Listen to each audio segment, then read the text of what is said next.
lahat ng mga taga Marilao, Bulacan, Caloocan, Kilafi family, Villamar family, Calara, and Manyo family. Hello po sa inyong lahat. Mabuhay tayong lahat.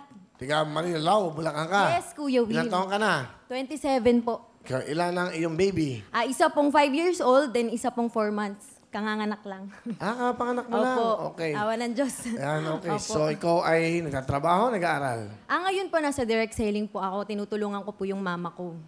Sino kasama mo? Ang akin po nga. Ito po, pinapakilala ko po sa inyong lahat. Ang pinakamamahal at ang Alden Richard ng buhay ko.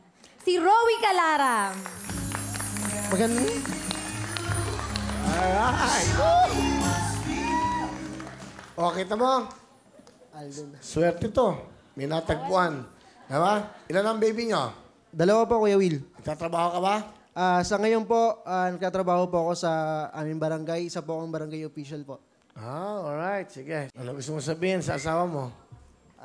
Han, salamat sa pagmamahal, pagtitiis, pagtatsaga, sa lahat ng mga binibigay mong pag-unawa sa akin. Salamat. Mahal na mahal kita. Yun lamang po. Ayan, ako.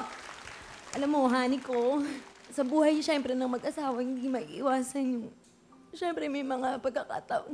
Sabi ko niya, kuya, pero kasi dumadaan talaga sa point na nagkakaroon ng problema. Pero awa ng Diyos, sa loob ng 12 years, simula high school, nagpapasalamat ako sa Diyos kasi nalagpasan natin lahat.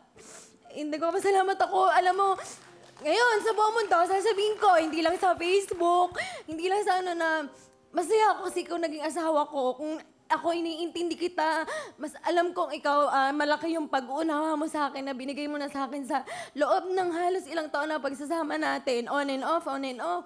Kinasal tayo, naghiwalay tayo after 3 years. Ngayon, nagkita ulit tayo. Maraming salamat sa pagmamahal mo.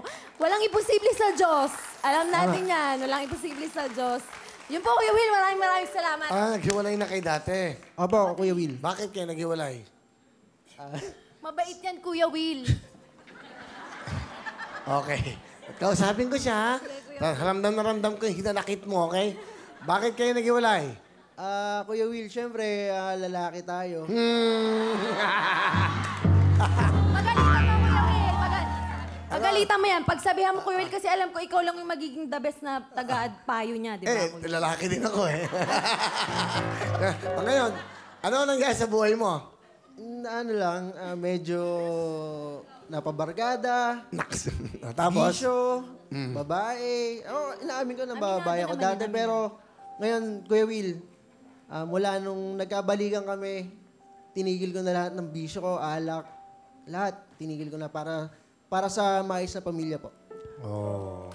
So, okay na. Opo, Aba, dakilang pag-ibig to, ha? Opo, dakila ang pag-ibig. Kailangan marunong tayo magpatawad. Kasi pag hindi tayo marunong magpatawad, hindi tayo makaka-move on. At si God ang gawin natin hindi lang sentro, kundi una sa buhay natin.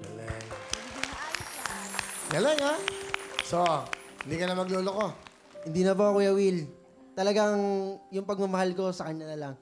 Tsaka, alam ko na napakarami mga gandang, mga wawawin dancer. Oh, kita mo. Okay. Ano nito, eh? Iba rin. O, ngayon? Hindi, Sir Will. Sabi ko sa kanya, ikaw na lang ang pinakamagandang babae sa mata ko. Hindi, sa atin lang, ha? Kunyari, wala namang problema. Eto, sa anim na to, sino sa tingin mo type mo? Kunyari, 1, 2, 3, 4, 5, 6. Kunyari lang, oh. Pang number, yun naka-pink. Ha? Eto? Opo. Bakit mo type? Wala lang, maganda naman siya. Talaga naman, kitang-kita naman maganda siya. So, kung may pagkakataon, kunyari, hindi kayo magkasama, wala. Parang ang hirap po mag-desisyon.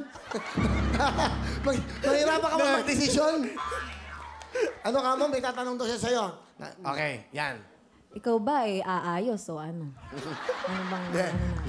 Nasa isang isla. Ay, nasa isang isla. Oo, nasa isang isla kayo. Oh. Ako wala. Nag-aalaga ako ng 2 bata. Oh, yan. Maganda tanong yan.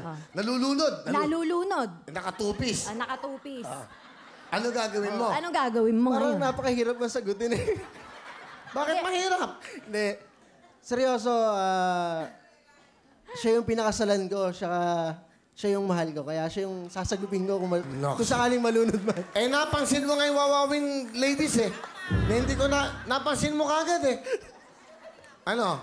Hindi, seryoso na, Kuya Will. Dahil, syempre, napakahirap naman na tumatanda ka, yung wala kang kasama sa buhay mo. Kaya, siguro ito na yung pagkakataon para ayusin ko yung buhay ko.